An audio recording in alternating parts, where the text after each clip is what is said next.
Okay, so what is deboxification? To recap, right now we have finished our base mesh and it is really boxy, meaning it has usually four corners. So it is low poly. So that's why it is appearing to be boxy type of model. Okay?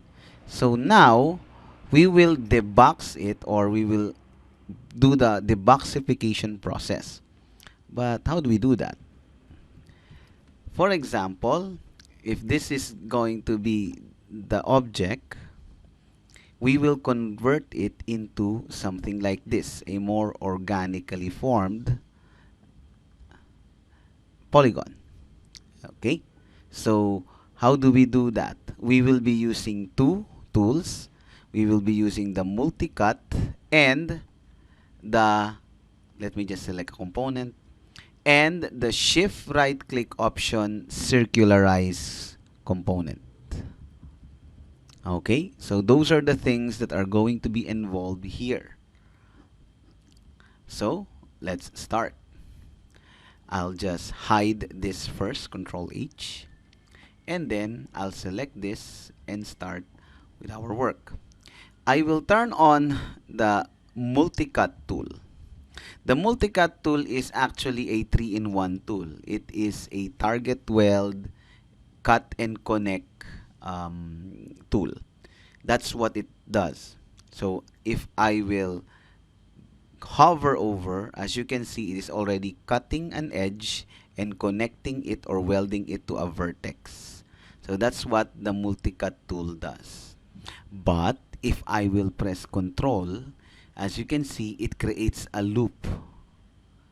So it is cutting the face and connecting the edges with a vertex.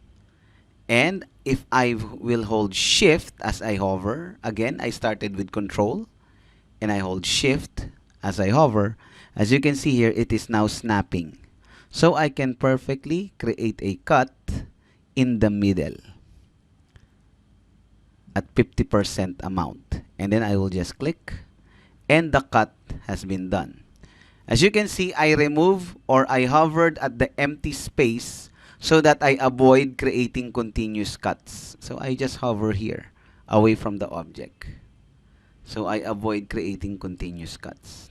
Next is, I will create another cut, let's say here at this portion.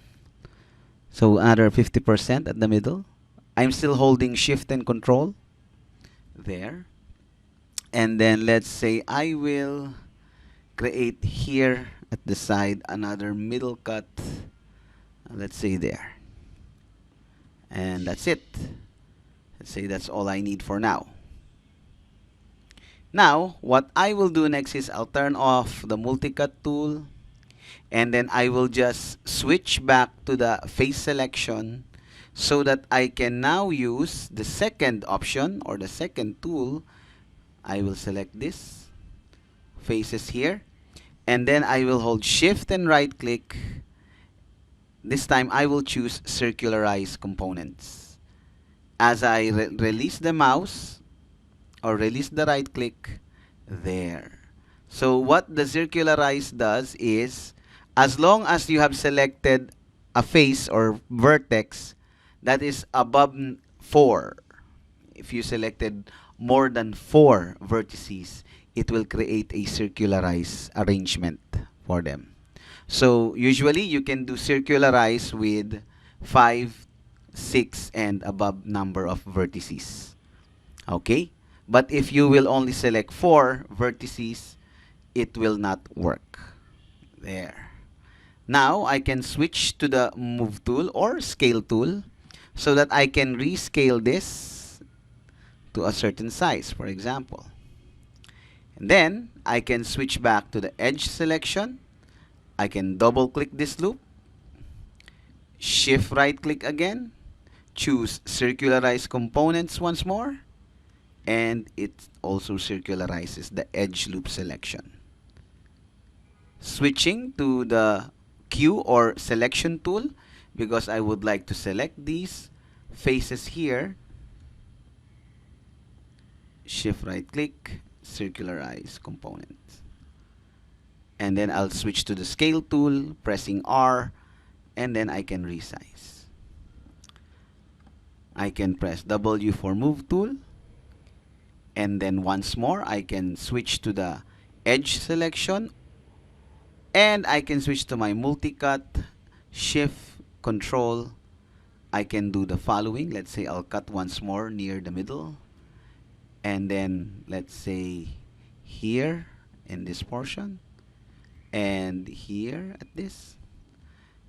So I have done those cuts. Now I will just switch to the selection tool or the move tool, and I can start remodeling this. For example, I can select these portions here, slowly drag them, select these portions here, and then I will drag them lower. I can switch to the scale, I can switch to the edge loop, R, and then scale it inwards. For example, I can even make this a bit more. I'll select that front area, hold control, remove that selection there, and there. Now I'll just switch back to the multi-cut tool, hold control and shift. I can create another cut loop, and then I'll just switch to the scale tool, switch to the edge, double click that new loop, and then scale it inwards. Scaling it inwards, switching to the move tool, dragging it downwards, and then switching to the vertex selection, just selecting these three, making it a bit angled like so. Then following the rest. Right, I can select these, press E, that's the rotation tool, and I can just drag it a little bit. W, then drag.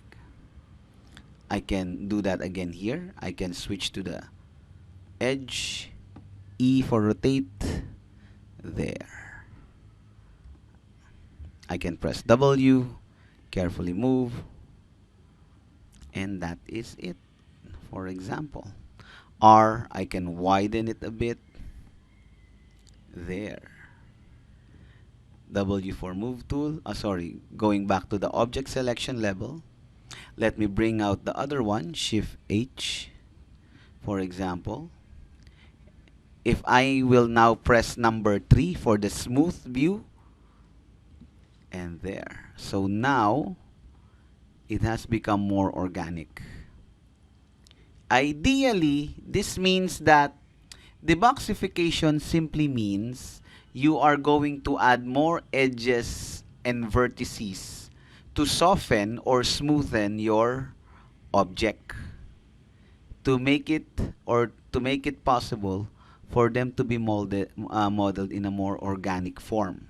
So because the more vertices and edges you have, the more directions your faces can go, or the more directions your polygons can go to.